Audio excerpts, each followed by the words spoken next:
Yo, yo, yo! Hello, magandang araw sa lahat. Mga kabakal natin dyan. Kumusta kayong lahat? Ayan, ngayong araw nga pala ay titira tayo ng procedure qualification test. Yan, ito yung ating test plate. So, tayo na rin yung mag-prepare. Yan, unang gawin natin ay linisin muna natin yung ating test plate. Kuna natin ang wheel scale. Yan, mga 1 inch papunta sa gitna. Magkabila yan. Pati yung ating thumb piece o running plate ay linisin din natin para sa simula pa lang ay maganda na yung lusaw at malinis. Yan. Drain lang natin siya. So ito nga palang test plate na to ay double B. Oh no, not B, double B. Double bevel groove. Yan. Double bevel groove yung ating test plate na gagawin. Yan, baliktarin natin. So, i-grind din natin yung kabilang side. Yan, ganun din. Kagaya din nung ginawa natin sa kabilang side. Yan, tanggalin natin yung wheel scale sa bandar yan. Kasi, pag tira natin ay mahagip yun dun eh. So, mga 1 inch lang. Galing din sa edge. Papunta sa loob. So, yan. Tapos, pagkatapos yan ay itatak na natin. Ilalagay natin yung ating cab piece o running plate. Yan. So, siguraduhin natin pantay. Dapat hindi siya overlap.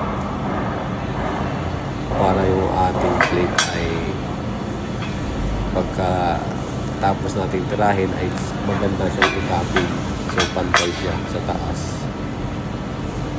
Yan nga, kakabit natin yung thumb piece natin. So yung kabilang thumb piece natin ay may double bevel din yan. Para dugtong siya din sa ating test plate. Yun ang aso itacking natin. Yan. Siguraduhin natin na matibay. Pero may ilalagay pa tayo dyan mamaya para hindi siya mag-bend. Meron tayong technique na gagawin dyan. Yan. So, baliktarin natin. So, itakpa pala muna natin yung dulo para hindi maghiwalay pag ating inangat. Yan, kabilaan. Tapos yung gilid. Yan, dyan. Tak na rin natin dyan para siguradong matibay. Para pagbuhat natin ay hindi siya maghiwalay. O yung hindi pa nga pala nakasubscribe, no? Mag-subscribe na kayo dahil libre lang yan. At like nyo na rin at i-share nyo na rin yung ating video. Mag-subscribe kayo para malaman nyo o makita nyo yung mga susunod pa natin mga video. So, itacking natin dyan. Para mas matibay siya. So yung gamit nga pala natin dito na welding process ay MIG welding process. Solid wire yung ating bala at ang gamit natin na gas ay 75-25. 75 argon and 25 CO2. So, ito yung ating ilalagay. Yan, may support tayo ilalagay dyan para hindi siya mag-bend pag tinira na natin. Para mapanatili natin yung tuloy na test plate. Tacking natin dyan. Tapos, titibayan natin mamaya. So, yun. Okay na ang ating test plate. Pwede na nating tirahin yan. Pero bago natin tirahin, huwag nating kalimutan. Preheat muna natin ng 150 degree Fahrenheit.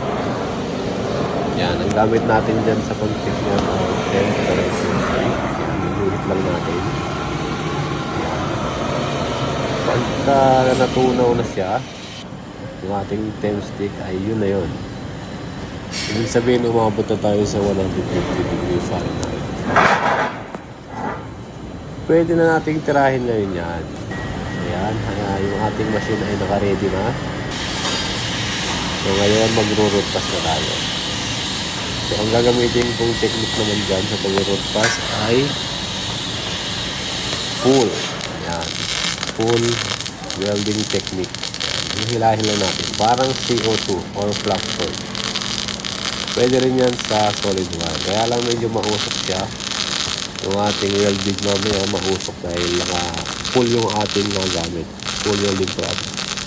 Full welding technique. Pero gagrind din natin yan dahil allowed naman tayo mag-grind.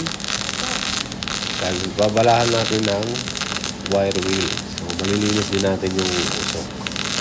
So yun. Maraming salamat.